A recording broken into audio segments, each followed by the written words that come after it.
أهلي فارس.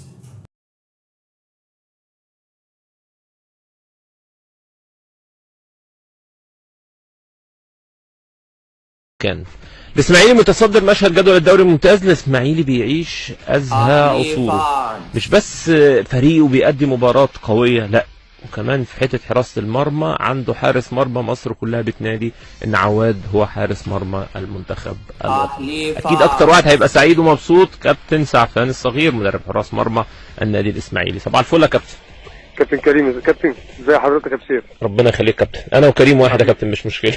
لا انا معايا كريم في الملعب، انا مره ماسك في الملعب يعني عشانك انت خدت التليفون معايا الملعب والله يا سيف. ولا يهمك، ازي حضرتك اخبارك ايه؟ الله يخليك. تعالى كريم كده، كريم ربنا يخليك كابتن سيف. ربنا طيب يا كابتن. ربنا يخليك كابتن. الف مبروك كابتن على اداء الاسماعيلي السنه دي، وعلى عواد طبعا حديث المدينه ما شاء الله يعني. ربنا يكرمه، بس انا بتمنى الاستمراريه بس يا كابتن سيف، هي دي المشكله اللي هتفرق، انك لو هو في زي ما هو كده استمراريه لغايه شهر 3 اول معسكر للمنتخب او شهر 6 دي حاجه تبقى جميله، انما انت عارف حراس المرمى ساعات بغزاله كابتن، شويه كده وشويه كده.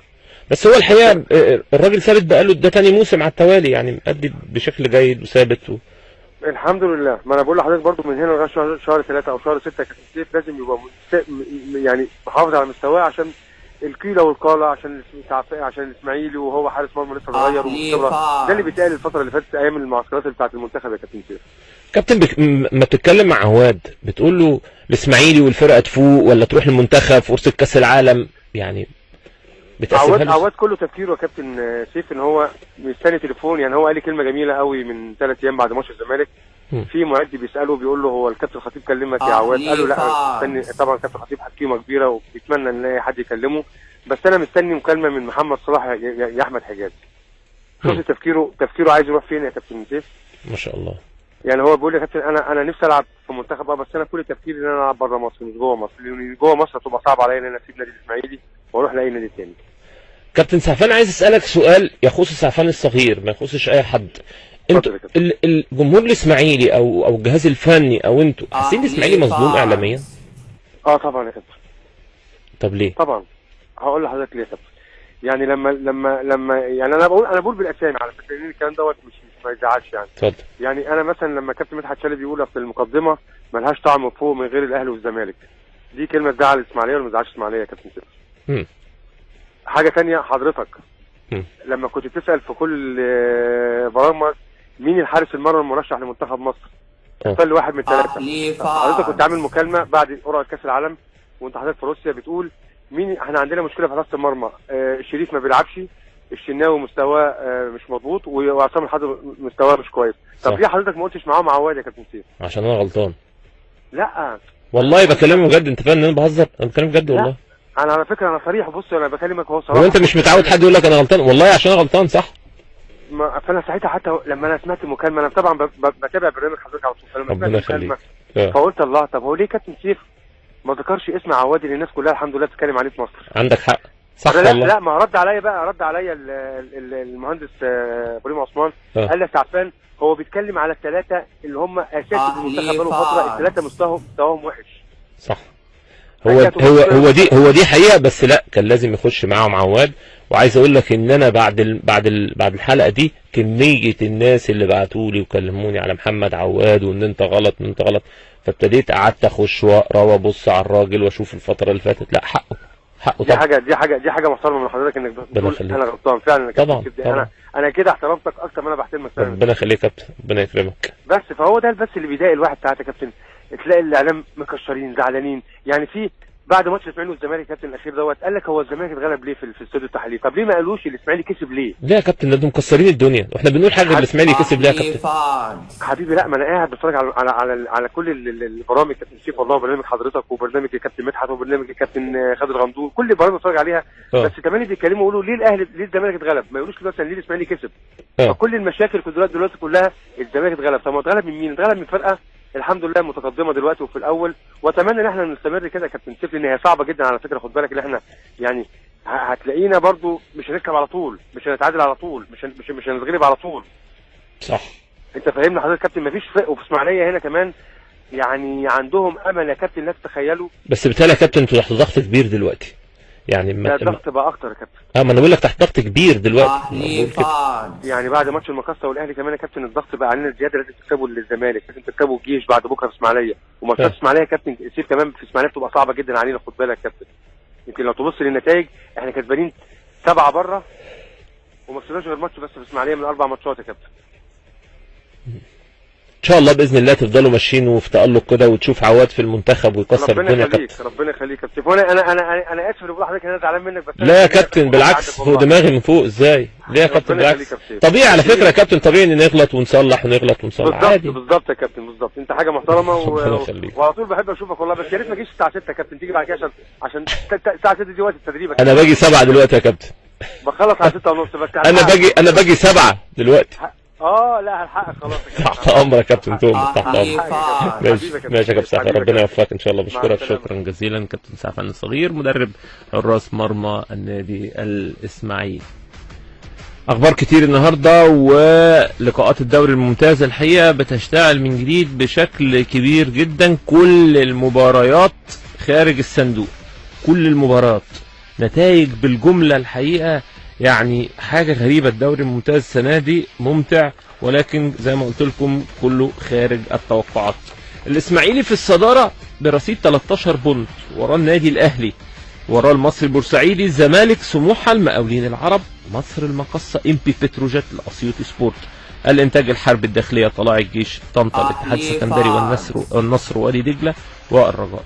الف مبروك طبعا للشباب اللي كانوا محبوسين في مباراه الزمالك الماضيه.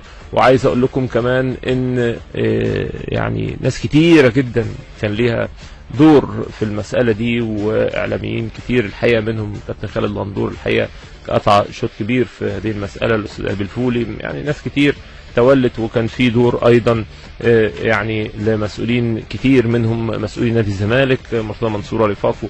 يعني شايف امبارح ايهاب الفولي منزل بوست شكر للمستشار مرتضى منصور على التنازل، وان هو كان متابع الموقف. يعني بنوجه كل الشكر وكل تحيه للدوله كمان ولمجموعه ناس القضاه المحترمه. ونتمنى ان شاء الله باذن الله ان ده يكون درس بقى للشباب، درس ان يكون فيه التزام، ويكون فيه اللي جاي يكون افضل. وفي الاخر الاسر هي اللي بتتبهدل. اي نعم ممكن يكون فيه ناس مظلومه بشكل كبير جدا في هذه المساله، ولكن يعني مش عارف، الفترة اللي فاتت حصل فيه دربكة كتير، وشد وجذب وشد وجذب وشد وجذب. واحد بيصدر دايما فكرة للجمهور ان احنا الشرطة والشرطة والشرطة، واحنا اكننا في عداء، مش اكننا واحد، مع ان الشرطة والجمهور والجيش والشعب واحد، هي واحد. انت في الاخر بتروح تشجع، وصاحبك ظابط، واخوك ظابط، وابوك ظابط، يعني ما فيش اي موضوع. وانا اساسا عايز ايه؟ انا عايز اروح اشجع، والشرطة واقفة ليه؟ واقفة تحميني. الدنيا سهلة، موضوع سهل، بس لما بتصدر فكرة عكس كده او فكرة صعبة عن كده، الامور بتتعقد بشكل كبير. هي دي يعني قناعاتي ودي وجهة نظري. نتمنى ان شاء الله باذن الله ان الدنيا تكون هادية الفترة الجاية ان شاء الله باذن الله. هيكون كمان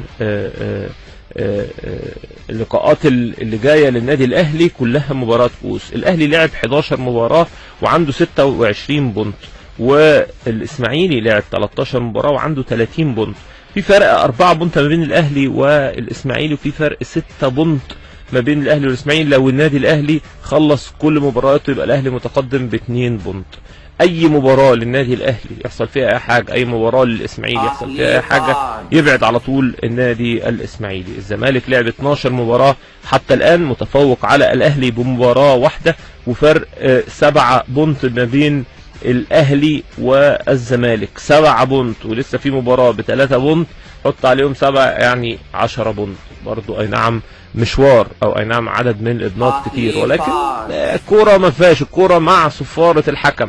هنقعد نقول الاهلي حسم، الزمالك جاي، الاسماعيلي في المقدمه، كل ده اكننا بنبدا في ملطه. في الاخر انت ما تعرفش، لسه المشوار طويل، 24 اسبوع او 22 اسبوع، مشوار طويل جدا جدا جدا جدا جدا.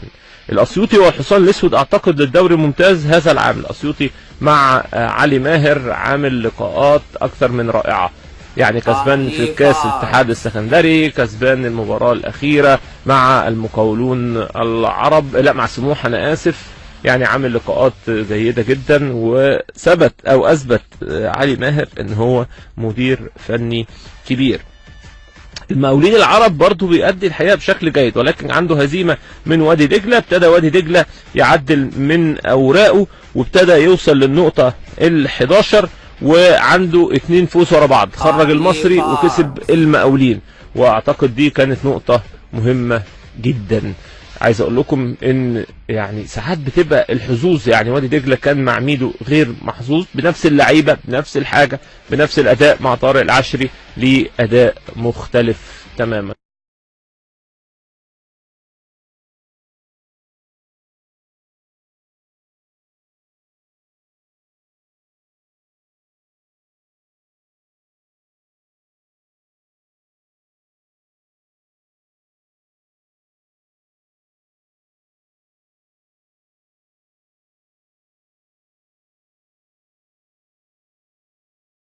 Ahli Farms.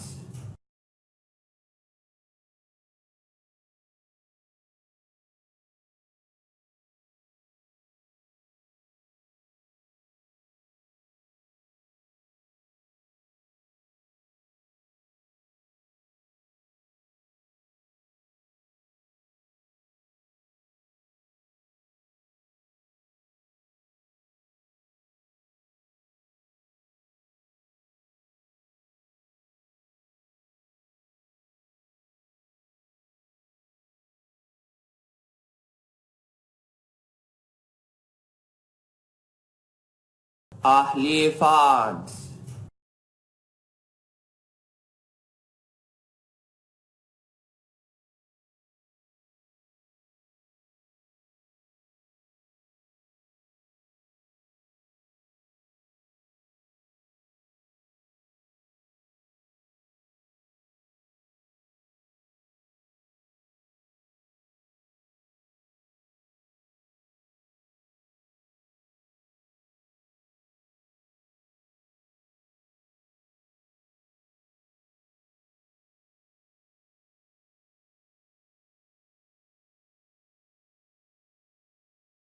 Ahli Farms.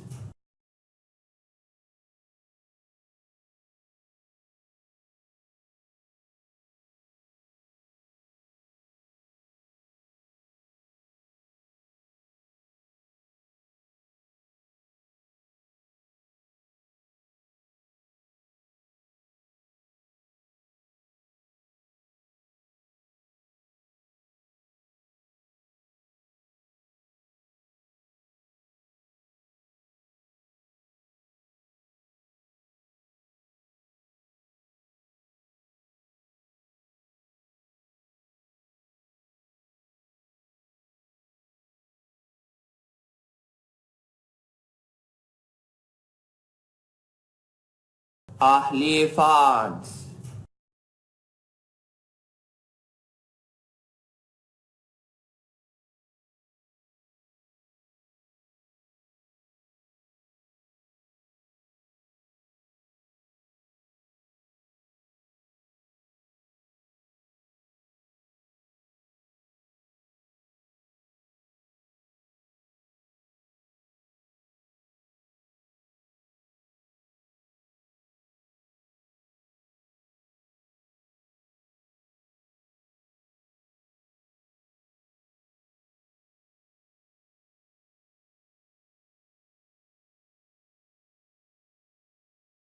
Ahli Farms.